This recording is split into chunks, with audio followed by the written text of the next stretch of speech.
বন্ধুরা আবার ফিরে এলাম নতুন এক রেসিপি নিয়ে। আজ কুমড়ো ডাঁটা আর শাক দিয়ে দুর্দান্ত স্বাদের একটা রেসিপি করতে চলেছি।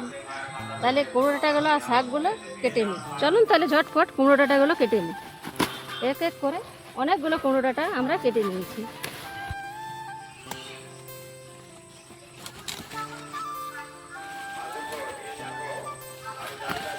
দেখুন বন্ধুরা, কুমড়ো ডাঁটাগুলো কত সুন্দর হয়েছে।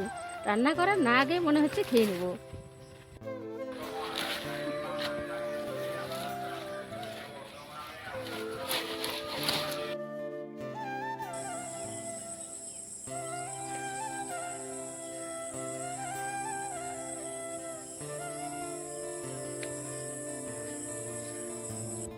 কুমড়ো ডাঁটা আমাদের কাটা হয়ে গেছে। চলুন তাহলে এবারে ভালোভাবে ধুয়ে নিই।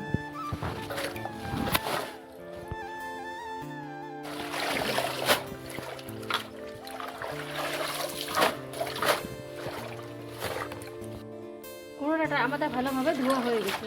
চলুন তাহলে এবারে কেটে নিই। বন্ধুরা, কুমড়ো ডাঁটা থেকে শাকটা আলাদা করে নিচ্ছি। দেখুন তো, এইভাবে বেছে নিতে হবে।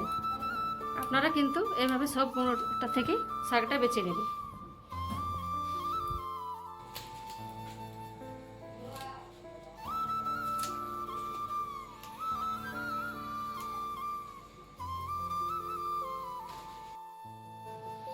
বন্ধুরা, কুমড়ো ডাঁটাগুলো কেটে নিচ্ছি।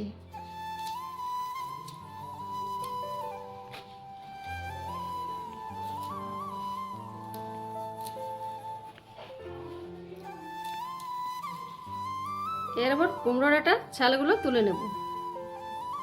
এরপর একইভাবে সবগুলোকে এইভাবে ছুলে নিতে হবে।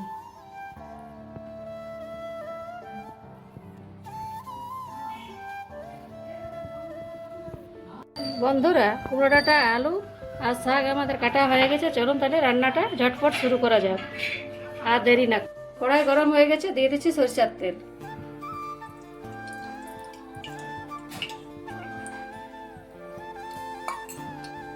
এরপর ফোড়নে দিয়ে দিচ্ছি কালো জিরা, শুকনো লঙ্কা আর মৌরি। ফোড়নগুলো ভালো করে ভেজে নেব।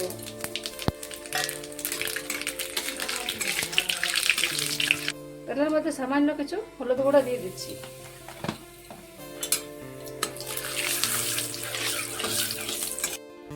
এরপর কুমড়ো ডাঁটা, আলু আর শাক দিয়ে দিচ্ছি।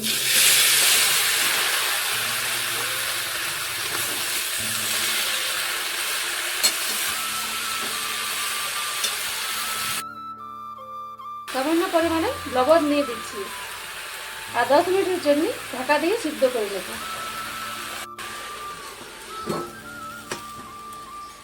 10 minutes later.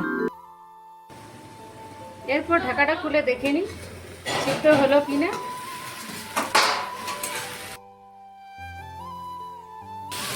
কুমড়োটা কিন্তু আমাদের ভালোভাবে সিদ্ধ হয়ে গেছে।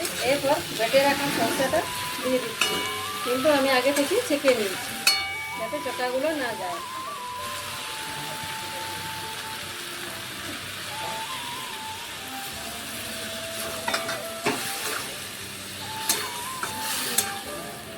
দেখুন বন্ধুরা, কি সুন্দর দেখাচ্ছে। গরম ভাতে জমে যাবে। কুমড়োটা আলু দিয়ে আমাদের রেসিপি হয়ে গেছে। আমাদের ভিডিওটা প্রথম থেকে শেষ পর্যন্ত দেখবেন।